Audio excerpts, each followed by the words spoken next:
지난 이틀에 걸쳐 최근 이스라엘을 중심으로 일어나고 있는 중동의 정세에 대해 살펴보았습니다. 그리고 이것을 성경적 기준으로 어떻게 바라봐야 할 것인지도 함께 알아보았습니다. 세상에서 일어나는 이런 일련의 사건들을 보면서 성경에 기록된 계시들이 정확하게 일치하고 있다는 것을 보며 우리는 성경에 기록된 것이 모두 사실이라는 것을 확인할 수 있었습니다. 그렇다면 성경에 기록된 이 모든 것들이 하나도 빠짐없이 하나님께서 이것을 이뤄 가셨다면, 그래서 그 모든 말씀이 사실이라면 마지막 때 일어날 것이라고 기록된 그 예언의 말씀들도 모두 하나도 빠짐없이 성취될 것이라는 것을 알 수 있을 것입니다. 성경에 기록된 대로 이 세상의 마지막이 반드시 도래할 것이라는 이 사실이 여러분들에게는 어떤 의미로 다가오십니까? 한번 생각을 해보셨으면 좋겠습니다. 제가 초등학교 2학년 때 아주 친한 친구가 다니는 교회를 따라가 본 적이 있습니다. 그 교회에서 초등학교 유년부 아이들을 상대로 요한계시록을 설명해주고 있었어요. 성경을 펴서 말씀을 찾아서 읽는데 그 말씀에 용이니 옛 뱀이니 666이니 이런 말들이 나오는 것을 제 눈으로 읽고 있으면서도 이게 정말 내가 그렇게 어렸을 때부터 읽어왔고 알고 있는 그 성경이 맞나? 이런 의심이 드는 거예요. 한 번도 그런 말씀을 들어본 적이 없고 접해본 적이 없었기 때문에 그랬습니다. 어린 마음에 무척 무섭기도 하고 놀랐던 그런 기억이 있습니다. 그때 그 유년부 전도사님이 어떤 말씀을 전하셨는지 잘 기억이 나진 않아요. 그러나 어린 마음에 성경에 이런 무서운 말씀이 기록되어 있다고 그 사실 자체에 조금 충격을 받았고, 또 그런 무서운 말씀을 전하는 교회는 다시는 가지 않아야겠다, 이상한 교회다, 이런 생각을 어린 그 마음에도 했던 기억이 있습니다. 이제는 교회를 다니면서 그 말씀이 정말 성경에 기록된 말씀이라는 것과 그것이 하나님께서 마지막 때에 우리에게 보여주신 징조라는 것들을 다 알고 있습니다. 그러나 교회를 오랫동안 다니고 말씀을 많이 알고 있는 성도들조차도 마지막 때에 임할 심판의 메시지와 또 사탄이 마치 발악을 하는 것과 같은 그렇게 일어나는 그 역사를 보게 되면 그것을 거부하고 싶은 그런 마음이 먼저 드는 것이 사실입니다. 그러나 세상은 하나님께서 이미 정하신 그 모습 그대로 나아가고 있기 때문에 우리가 그것을 원하든 원치 않든 또 우리가 좋아하든 좋아하지 않든 우리의 마음과 상관없이 성경은 기록된 그 말씀 그대로 이 세상은 계속 그렇게 나아갈 것입니다. 사도 바울은 믿음의 자녀들이 마지막 때 일어날 일들로 인해 마음이 흔들리고 미혹될 것을 알고 있었습니다.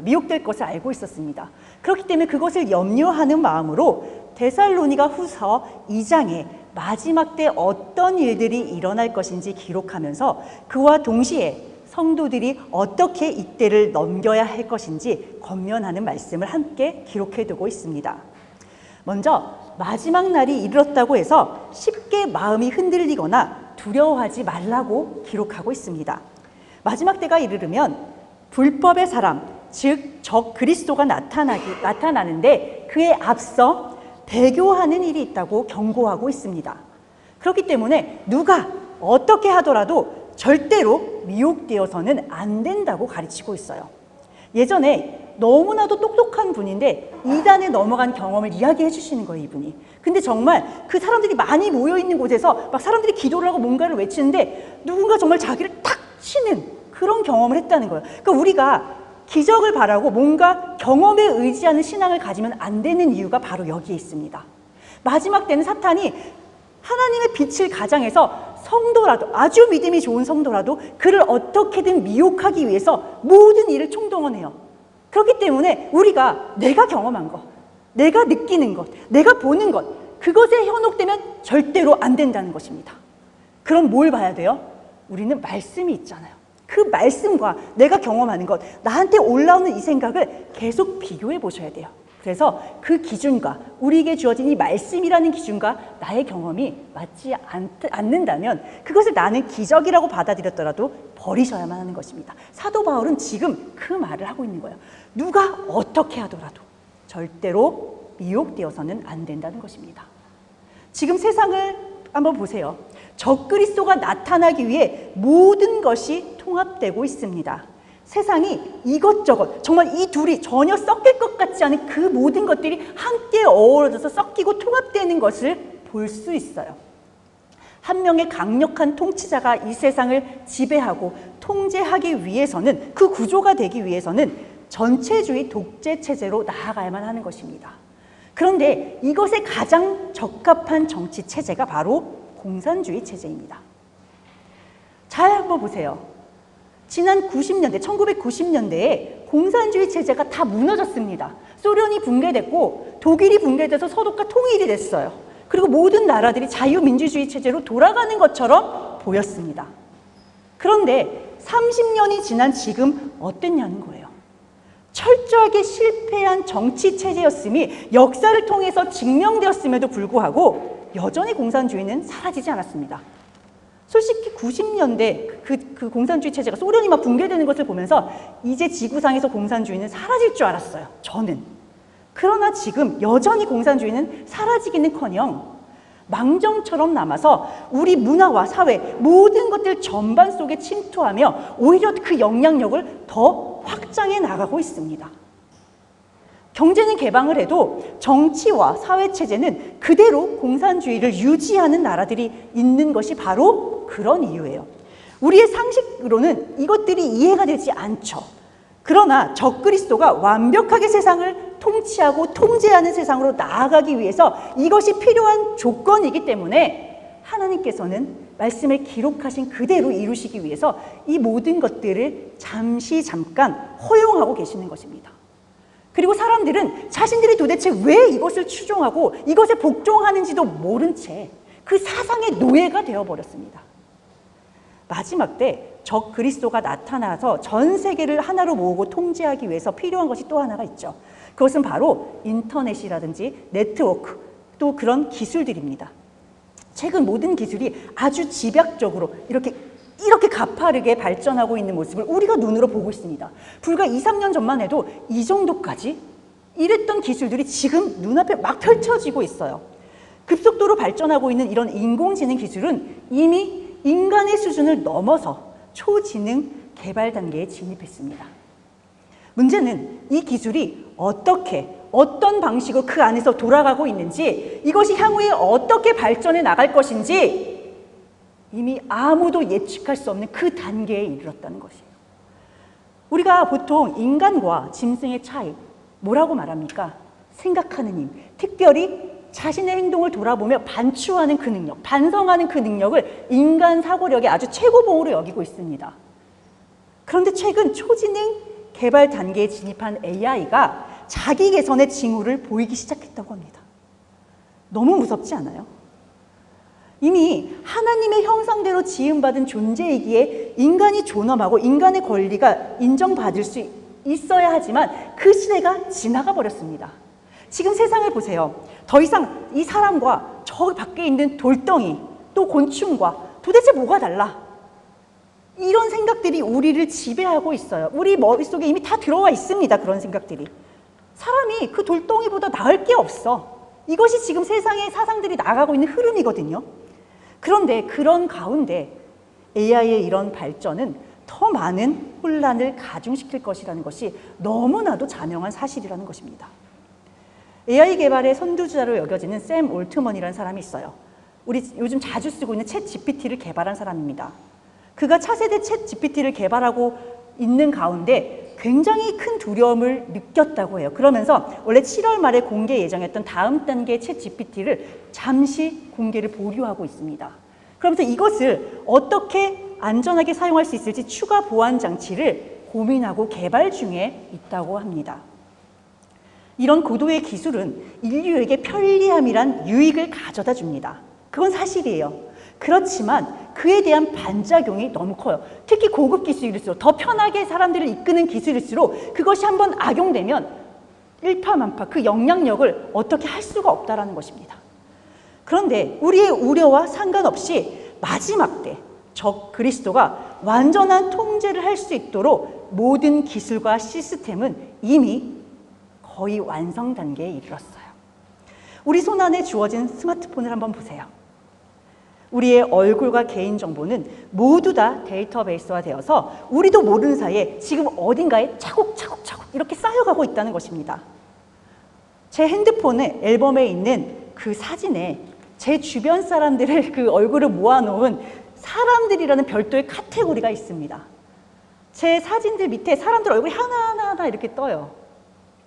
저와 가족들, 또 평소에 아주 친하게 지내는 가까운 지인들뿐만 아니라 제 사진 어딘가에 등장했던 그 작은 얼굴들 하나하나를 이렇게 분석을 해가지고 그 얼굴들을 이렇게 모아놓은 별도의 기능이 우리 핸드폰 안에 있습니다.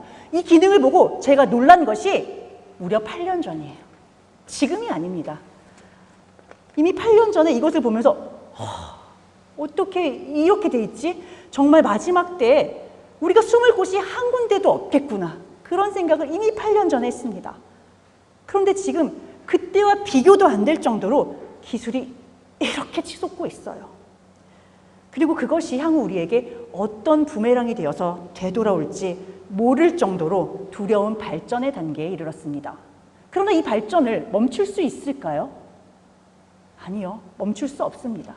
다만 자유민주주의 국가의 AI 개발자들은 향후 이것이 마치 핵폭탄을 개발했던 과학자들이 우리가 무슨 짓을 한 거지? 라고 그때 핵 개발을 해놓고 말했다고 해요. 그것과 똑같이 그런 말을 우리의 입으로 하게 될까 봐 이들은 그것이 두려워서 지금 이 부분에 대한 많은 고민을 하고 있고 어떻게 하면 이것을 그래도 보완해 줄 수 있을까? 이런 방법들을 강구하고 있는 것처럼 보입니다.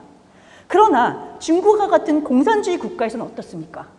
마치 마지막 때 사용될 기술을 다양하게 실험하면서 선보이기라도 하듯이 많은 기술을 발전시키고 있습니다.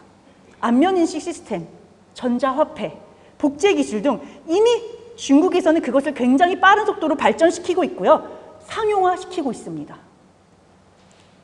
사람들이 지나가면 딱딱딱딱 그 사람의 얼굴을 인식해서 CCTV에 그 사람이 누구인지 그 사람이 정체가 다 이렇게 드러나게 되어 있다는 거예요.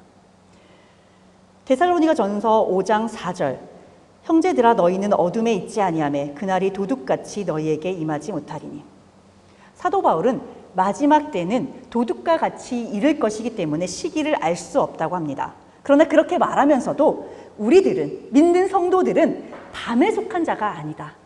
우리는 낮에 속한 자들이기 때문에 우리에게는 이날이 도둑처럼 그렇게 갑자기 찾아오지 않을 것이라는 위로의 말씀을 하고 있습니다. 우리에게 빛의 아들들로서 우리가 잠들어 있지 않고 깨어 정신을 차리고 믿음과 사랑의 호심경을 붙이고 구원의 소망의 투구를 쓰고 예수님의 다시 오심을 기다리라고 말하고 있어요. 믿음이 모든 사람들에게 다 허락된 것이 아닙니다. 그와 같이 마지막 때 시절을 분별하는 그 분별의 영 역시도 모든 사람들에게 허락된 것이 아닙니다. 그렇다면 우리는 이 귀한 진리를 눈으로 보게 하시고 또 믿게 하시는 그 은혜에 감사해야 할 것입니다.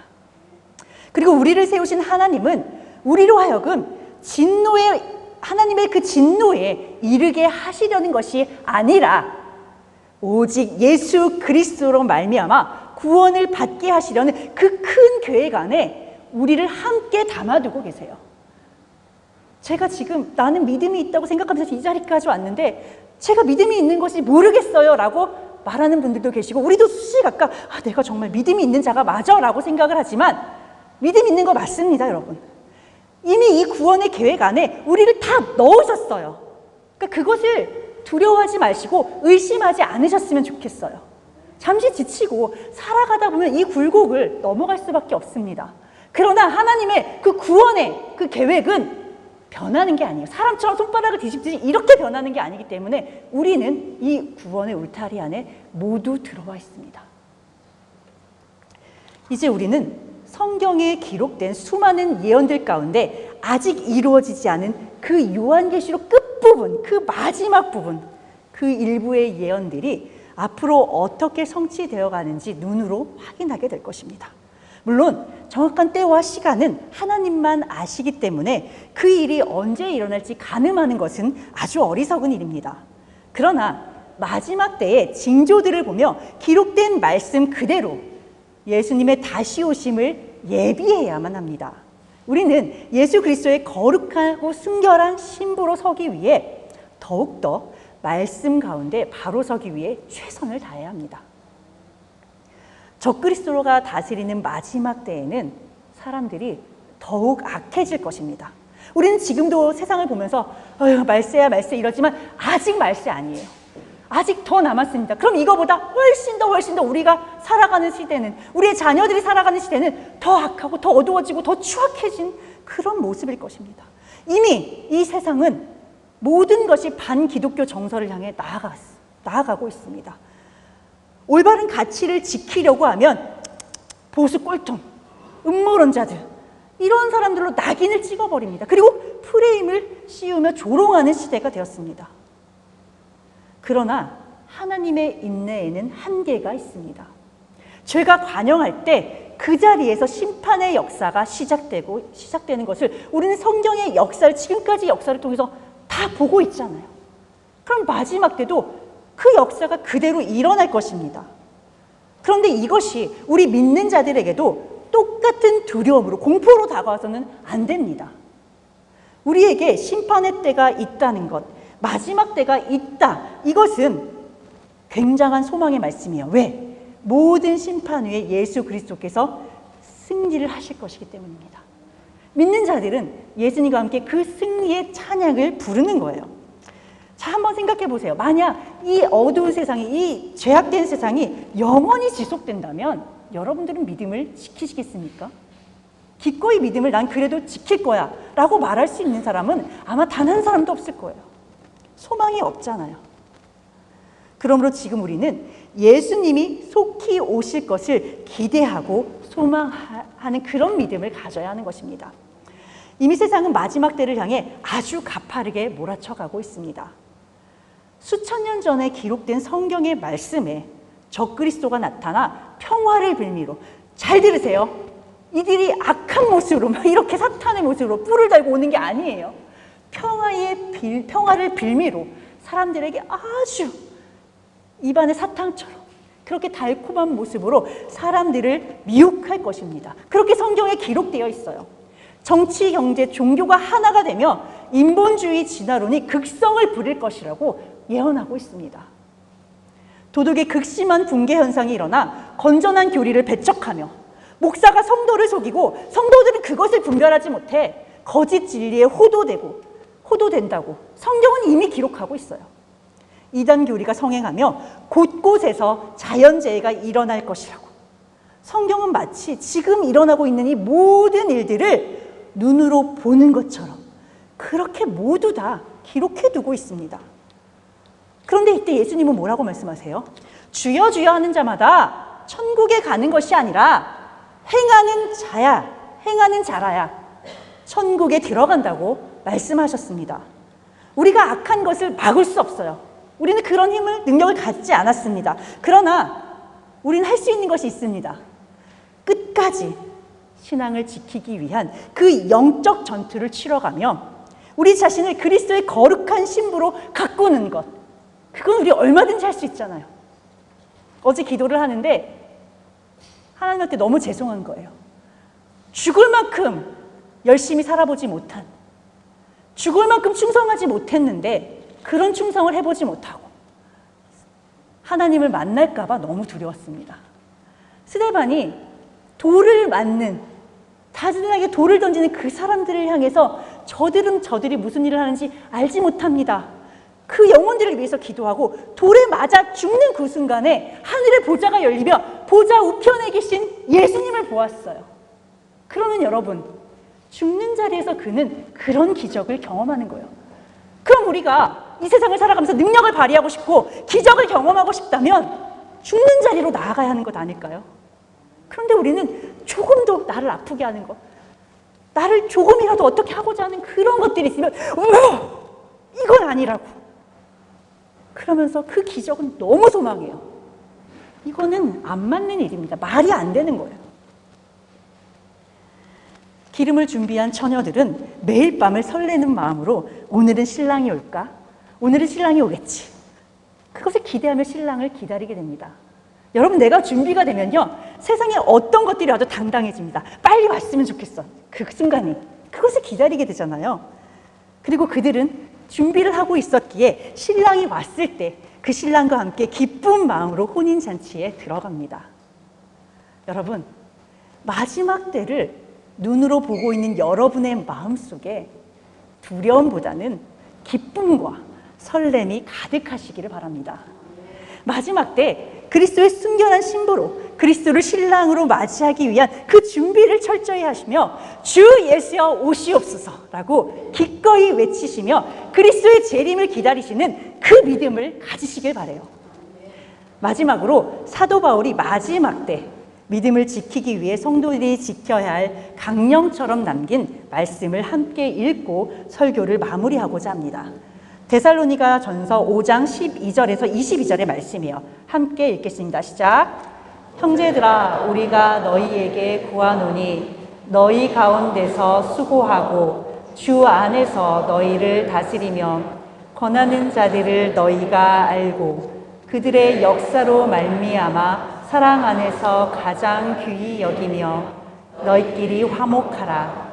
또 형제들아, 너희를 권면하노니 게으른 자들을 권계하며 마음이 약한 자들을 격려하고 힘이 없는 자들을 붙들어주며 모든 사람에게 오래 참으라.